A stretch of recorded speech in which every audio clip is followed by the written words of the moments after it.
Listen, F. Jasmine said. What I've been trying to say is this.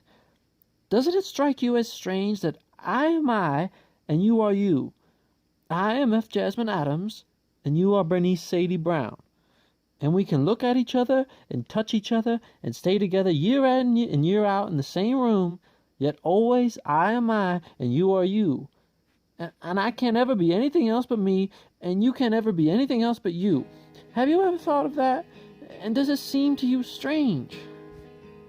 Berenice had been rocking slightly in the chair. She was not sitting in a rocking chair, but she had been tilting back in the straight chair, then letting the front legs hit the floor with little taps. Her dark, stiff hand held to the table edge for balance. She stopped rocking herself when F. Jasmine spoke, and finally she said, I have thought of it occasionally. It was the hour when the shapes in the kitchen darkened and voices bloomed. They spoke softly and their voices bloomed like flowers. If sounds can be like flowers and voices bloom. F. Jasmine stood with her hands clasped behind her head, facing the darkening room. She had the feeling that unknown words were in her throat, and she was ready to speak them. Strange words were flowering in her throat, and now was the time for her to name them. This, she said. I see a green tree, and to me it is green, and you would call the tree green also, and we would agree on this. But is the color you see as green the same color as I see as green? Or say we both call a color black. But how do we know that what you see as black is the same color as I see as black? Berenice said after a moment, Those things we just cannot prove. F. Jasmine scraped her head against the door and put her hand up to her throat. Her voice shattered and died. That's not what I meant to say anyway. The smoke of Berenice's cigarette lay bitter and warm and stagnant in the room. John Henry shuffled in the high-heeled shoes from the stove to the table and back again. A rat rattled behind the wall. This is what I mean, F. Jasmine said. You are walking down a street and you meet somebody, anybody, and when you look at each other, and you are you and he is him, yet when you look at each other, the eyes make a connection. Then you go off one way and he goes off another way. You go off into different parts of town and maybe you never see each other again. Not in your whole life. Do you see what I mean? Not exactly, said Berenice. I'm talking about this town, F. Jasmine said in a higher voice. There are all these people here I don't even know by sight or name, and we pass alongside each other and don't even have any connection, and they don't know me, and I don't know them.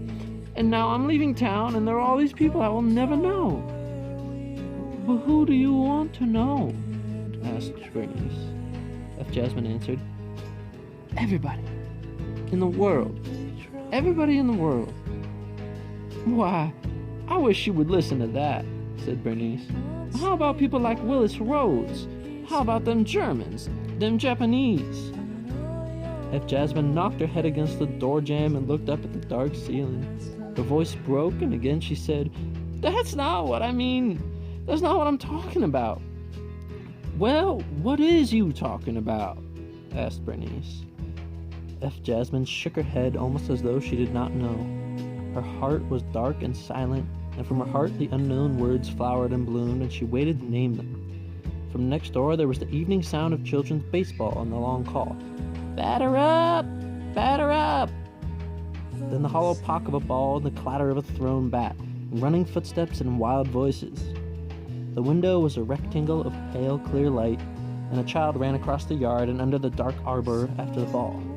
The child was quick as a shadow, and F. Jasmine did not see his face.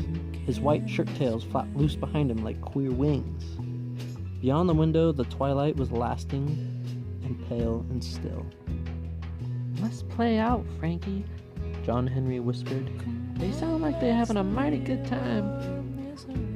No, F. Jasmine said, you do. Berenice stirred in her chair and said, I suppose we could turn on the light. But they did not turn on the light. F. Jasmine felt the unsaid words stick in her throat, and a choked sickness made her groan and knock her head against the door jamb. Finally she said again in a high, ragged voice, This! Berenice waited, and when she did not speak again, she asked, What on earth is wrong with you? F. Jasmine could not speak the unknown words. So after a minute, she knocked her head at last on the door and then began to walk around the kitchen table. She walked in a stiff-legged, delicate way, as she felt sick and did not wish to juggle the different foods that she had eaten and mix them up inside her stomach. She began to talk in a high, fast voice, but they were the wrong words, and not what she had meant to say. "Boy, oh man, oh boy," she said. "When we leave Winter Hill, we're going to more places than you ever thought about, or even knew existed. Just where we go first, I don't know, and it don't matter, because after we go to that place, we're going on to another. We mean to keep going, the three of us. Here today and gone tomorrow. Alaska, China, Iceland, South America, traveling on trains, letting her rip motorcycles, flying around all over the world in airplanes. Here today and gone tomorrow, all over the world. It's the damn truth, boy, oh man."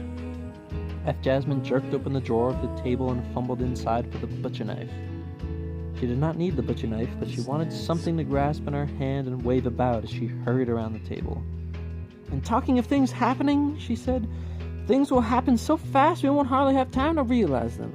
Captain Jarvis Adams sinks 12 Jap battleships and decorated by the President. Miss F. Jasmine Adams breaks all records. Miss Janice Adams elected Miss United Nations in beauty contest. One thing after another happening so fast we don't hardly notice them." "Hold still, fool," said Berenice, "and lay down that knife. And we will meet them. Everybody. We will just walk up to people and know them right away. We'll be walking down a dark road and see a lighted house and knock on the door, and strangers will rush to meet us and say, 'Come in, come in.' And we will know decorated aviators and New York people and movie stars. We will have thousands of friends, thousands and thousands and thousands of friends.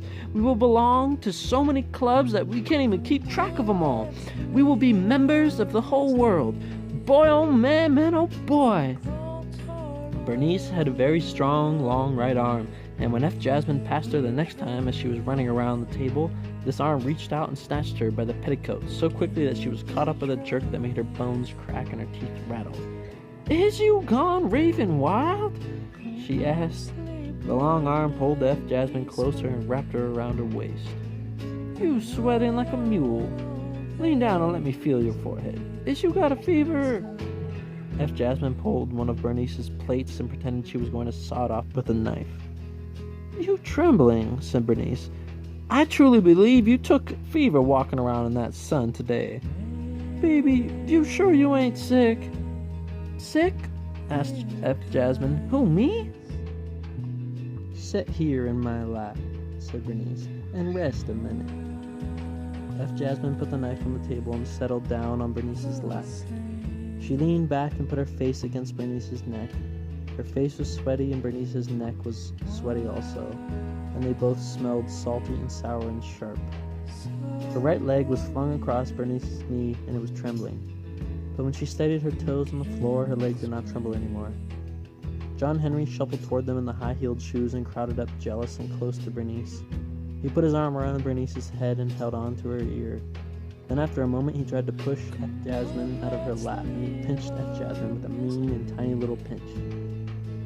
"Leave Frankie alone," said Berenice. "She ain't bothered you." He made a fretting sound. I'm sick." No, you ain't. Be quiet and don't grudge your cousin a little bit of love." "Oh, mean, bossy Frankie," he complained in a high, sad voice. "What's she doing mean right now? She just laying here wore out." F. Jasmine rolled her head and rested her face against Berenice's shoulder. She could feel Berenice's soft, big ninas against her back, and her soft, wide stomach, her warm, solid legs. She had been breathing very fast, but after a minute her breath slowed down so that she breathed in time with Berenice. The two of them were close together as one body, and Berenice's stiffened hands were clasped around F. Jasmine's chest. Their backs were to the window, and before them the kitchen was now almost dark. It was Berenice who finally sighed and started the conclusion of that last queer conversation. "I think I have a vague idea what you were driving at," she said. "We all of us somehow caught. We born this way or that way, and we don't know why. But we caught anyhow. I born Berenice, you born Frankie. John Henry born John Henry. And maybe we wants to widen and bust free, but no matter we do, we still caught. Me is me, and you is you, and he is he. We each of us somehow caught all by ourselves. Is that what you was trying to say? I don't know, F. Jasmine said, but I don't want to be caught. Me neither, said Berenice. Don't none of us. I'm caught worse than you is. F. Jasmine understood why she had said this, and it was John Henry who asked in his child voice, Why? Because I am black, said Berenice. Because I am colored. Everybody's caught one way or another, but they done drawn completely extra bounds around all colored people. They done squeezed us off in one corner by ourselves. So we caught that first way I was telling you, as all human beings is caught. And we caught as colored people also. Sometimes a boy like Honey feel like he just can't breathe no more. He feel like he got to break something or break himself. Sometimes it's just about more than we can stand. I know it, F. Jasmine said. I wish Honey could do something. He just feels desperate like. Yeah, F. Jasmine said. Sometimes I feel like I want to break something too. I feel like I wish I could just tear down the whole town. So I've heard you mention, said Berenice. But that won't help none. The point is that we all caught. And we try in one way or another to widen ourselves free. For instance, me and Luddy. When I was with Luddy, I didn't feel so caught. But then Luddy died. We go around trying one thing or another, but we caught anyhow. The conversation made F. Jasmine almost afraid. She lay there close to Berenice and they were breathing very slowly. She could not see John Henry, but she could feel him. He had climbed upon the back rungs of the chair and was hugging Berenice's head. He was holding her ears, for in a moment Berenice said, Candy, don't wrench my ears like that. Me and Frankie ain't going to float up through the ceiling and leave you. Water dropped slowly in the kitchen sink and the rat was knocking behind the wall. I believe I realize what you're saying, F. Jasmine said. Yet at the same time, you almost might use the word loose instead of caught. Although they are two opposite words. I mean, you walk around and you see all the people, and to me, they look loose. Wild, you mean? No, she said. I mean, you don't see what joins them up together. You don't know where they all came from or where they're going to. For instance, what made anybody come to this town in the first place? Where did all these people come from, and what are they going to do? Think of all those soldiers. They were born, said Berenice, and they're going to die. F. Jasmine's voice was thin and high. I know, she said, but what is it all about? People loose and at the same time caught and loose? All these people and you don't know what joins them up? There's bound to be some sort of reason and connection. Yet somehow I can't seem to name it. I don't know.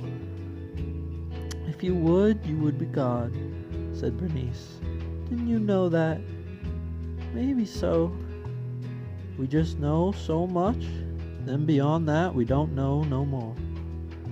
But I wish I did. Her back was cramped and she stirred and stretched herself on Berenice's lap, her long legs sprawling out beneath the kitchen table. Anyway, after we leave Winter Hill, I won't have to worry about such things anymore. You don't have to now. Nobody requires you to solve the riddles of the world. Berenice took a deep meaning breath and said, Frankie, you got the sharpest set of human bones I ever felt. This was a strong hint for F. Jasmine to stand up. She would turn on the light, then take one of the cupcakes from the stove and go out to finish her business in the town. But for a moment longer, she lay there with her face pressed close to Berenice's shoulder.